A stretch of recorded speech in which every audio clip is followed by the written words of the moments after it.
Hello guys, so I thought I'd take it upon myself to do a video on why we should study theology and what to expect when we're studying theology degree level. Because if I'm honest, 2 years ago I didn't give it huge thought. It was something that I very much last minute ploughed into.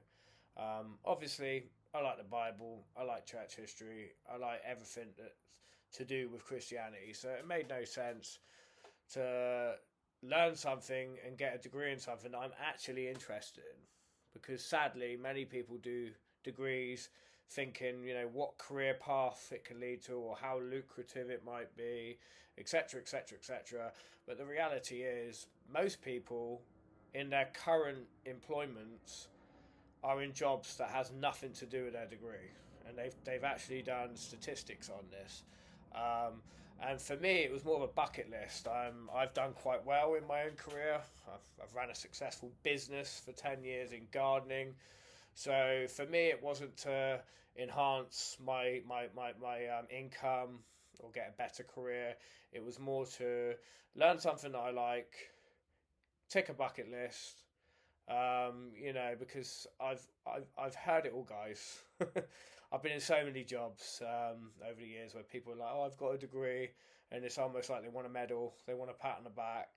It's almost a way of showing off how intelligent they are, and and I'm not a prideful person, and I've never really felt like I've had to get a degree to prove anything.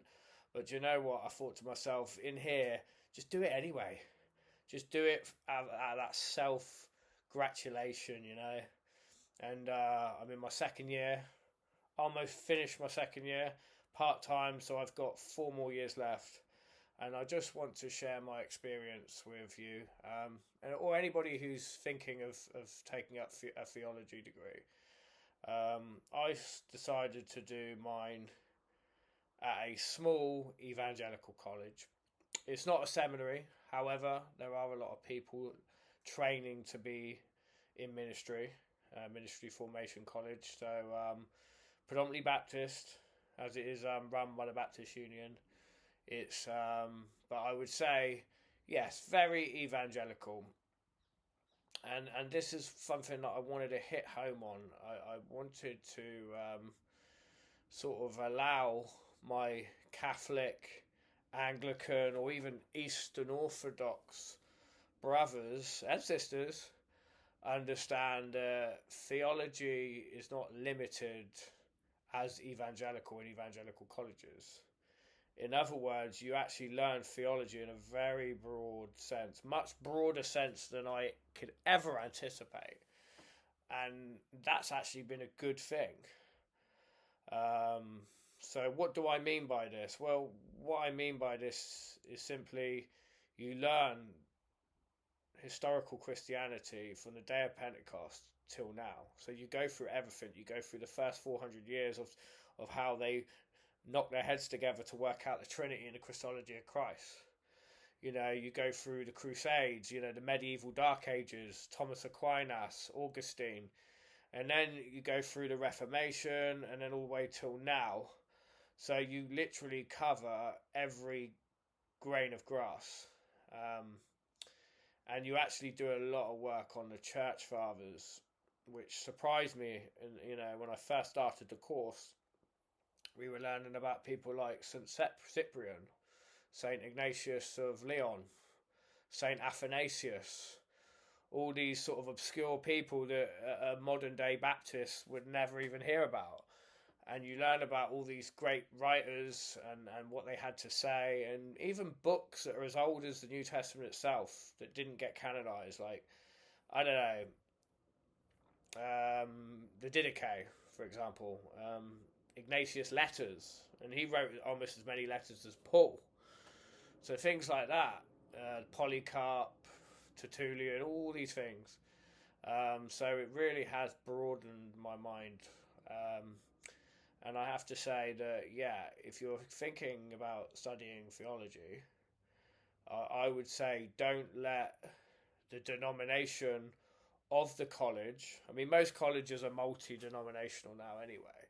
But even if it has an evangelical slant to it, or it considers itself an evangelical college, don't think that it's going to be anti church history or anti anything that was taught the first 400 years. Far from it. They're not scared to tackle controversial books that very much go against evangelical doctrine. You know, like when I read the letters of Ignatius and he talks about sprinkling being valid baptism being fine for infants, you know, there having to be a system of bishops, all these things. I'm like, what? They're allowing Baptists to read this? Because that's what it's all about. It's all about knowing as much resource as we possibly can, learning all these resources, and then coming to our own conclusion. Because obviously there's many people that think that Ignatius letters are actually forgeries, and they're entitled to think that. But the main thing is we're still learning them. If I had to go, because I'm almost finishing level 4, so bearing in mind that's 8 modules we've covered, and if I had to sort of highlight, you know, the most enjoyable and most sort of productive models that I'd actually use in my everyday ministry, my life, is probably the one on digital theology, because we're in a modern world now where almost everything's online, and online is being used more and more and more. We saw that during the pandemic, and it was a great module in tackling, you know, how do we deal with new things like AI? You know, is it ethical? What about robots? What about transhumanism? You know, it really opened my eyes up so much, and I thought that was an excellent module, especially when we learned sacramental theology as well. Again, we're learning about the Roman Catholics, how they see the sacraments, you know, what a high view they have of it, and how doing it online is not the same. It was just a real great course to cover. Another course I enjoyed doing was probably philosophy, even though a lot of modern philosophers teach things that are antithetical to Christianity, and even the philosophers from the antiquity, you know, were very much pagans or deists.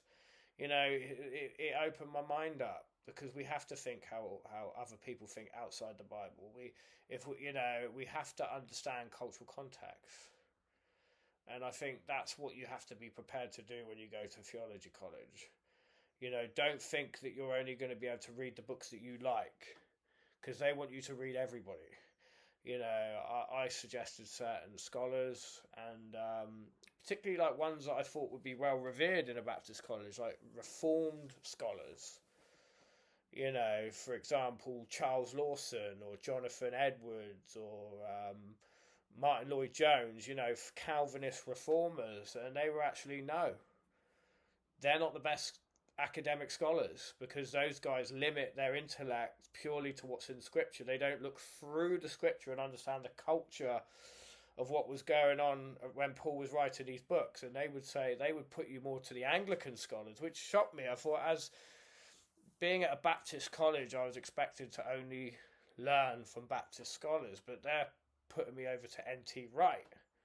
They're saying read his stuff, and J.N.D. Kelly, and various other people that are Anglican, and that shocked me. But then again, that made the experience better, because it's like broadening my mind. But yeah, I would say, if I could give any advice, if you want to study theology at university or college, you know, be prepared to do a lot of reading, and be prepared to do your own research. They're not going to spoon feed. They'll give you reading lists of stuff that's useful to cover, but you do have a freedom to look around and find stuff yourself. I mean, in philosophy, I went for the most difficult one, which was St. Thomas Aquinas. No one wanted to touch that guy with a barge pole. You know, when you read the Summa, it's about this big. It could take over a year to read. But I found scholars that broke him down perfectly. I watched podcasts. They let you citate podcasts. They let you citate YouTube channels, as long as it's, you know, by a credible scholar. I was able to get all this information from different learning streams, because I'm not really an academic reading learner. I learn more for visual and audio. And it was great, and it got me through it. So yeah, my whole experience so far, I would say, it's been a positive one. Um, as regards to the students that I'm at college with, they seem a nice bunch, which you'd expect at a Christian college. They're very polite, conscientious, friendly. I would say a bit on the quiet side. I think that's only because we have been given two ears and one mouth, and we should listen more than what we talk. So I get that. But I feel when you're trying to learn, I think it is important to be inquisitive and ask the right questions. And I feel like sometimes I'm the one asking the majority of the questions in lesson. Um, so yeah, I think that could make the learning experience better. I don't know if that's just being where I am, the demographic, for example, that you would get at a Baptist college. I'm not sure if I could put it to that. It could be a range of factors, or it could just be, sometimes you get that, you're not always going to be around upbeat, energetic, discern people that really want to like soak everything up. You will get those passive ones that just sit back, but some of them are the smartest students. There's one particular guy, he's very quiet, and he flies through it. So it just goes to show you don't have to be overly engaging to be a good learned student. But for me personally, I would expect more interaction, and more socialising. So yeah, so if you want theology college to be one of those fun places where you do loads of socialising, don't expect that. Most of them quite stiff, and then knuckling down. There's mature students. A lot of them have lives, personal lives, families, careers. So they kind of want to get in there, study, and get out. So my experience so far on that side of things, on the social side, I would even put fellowship in there as well, because I do think socialising and fellowship kind of go hand in hand. I would say it's trailing in that area, but that could be the college on that. We don't have a common room. I think there's certain things that maybe if we had, or even a gym, which I'm aware other theological colleges do have, and I'm not going to mention them. If we had that, that might make the learning experience better. So if you are looking for a theology college, look to see if they do extracurricular stuff. Look to see if even they got a sports team. One particular one I visited recently, they had a football team. Look to see what social activities they do. Look at the library, because that's where you're going to spend the majority of time. If it's a drab, depressing library, it's not going to really allow you into study, is it? But then if it's a nice library that's got ambience, then yeah, maybe it will entice you to learn more. So yeah, it all depends on your personality really. But I would say that so far, yeah, I have enjoyed the experience, and I would definitely recommend people to do theology.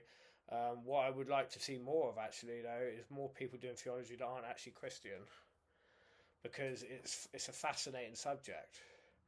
You look at top atheist Bart Eamon, right, who debates with Christians. He knows the Bible better than most Christians. He knows it inside out. Why is that? Was he a Christian when he learnt all that? No. He went in learning as an atheist. So you can learn scriptures as an atheist, and you're probably in the best position because you're less biased. When I first started Spurgeon's, I had a very Anglican lens, and I had to sort of shrug that off, because it was an evangelical college, and I had to, take in broad ideas from one side to another side, the super Arminian Pentecostal to super Reformed Calvinist, and I had to kind of blend it together, maintaining my Catholicity as an Anglican, because we've always had high regard to the sacraments, for example, which a lot of modern day evangelicals don't so much. So yeah, you have to be prepared for that. That's all I'm going to say. And you can't allow that to dictate your student journey. But tell me what you think. Tell me what your views of studying theology. Do you think it's helpful? Do you think it will help you grow as a Christian and become closer to Christ? Or do you think just reading the Bible in itself, in its own format, is enough and that suffice? Because one thing we are learning at theological college is how to be exegetical, how to use hermeneutics. These words are probably thinking, what do they mean? But really, it's how you look at a text and make the text come to life. It's understanding, like I said earlier, the cultural context of it, and knowing what came before it, what came after, what the author's intention, who the even author is, because many books are actually contested, which I've learned to find out, with the New Testament. So not everything's black and white. When you're at church, I think you get given a very black and white version of Christianity and the Bible. But theology school, they open your mind up, and it is great. I would say it's definitely strengthened my spiritual journey. It's definitely made me closer to Christ. I can't speak to everybody, but there's definitely no regrets on that front. But yeah, I'd be interested to know what people's opinions are. Or maybe you've been to theology college yourself and you want to tell me how it helped you in your journey, or how it helped you even in your ministry if you're a vicar or pastor.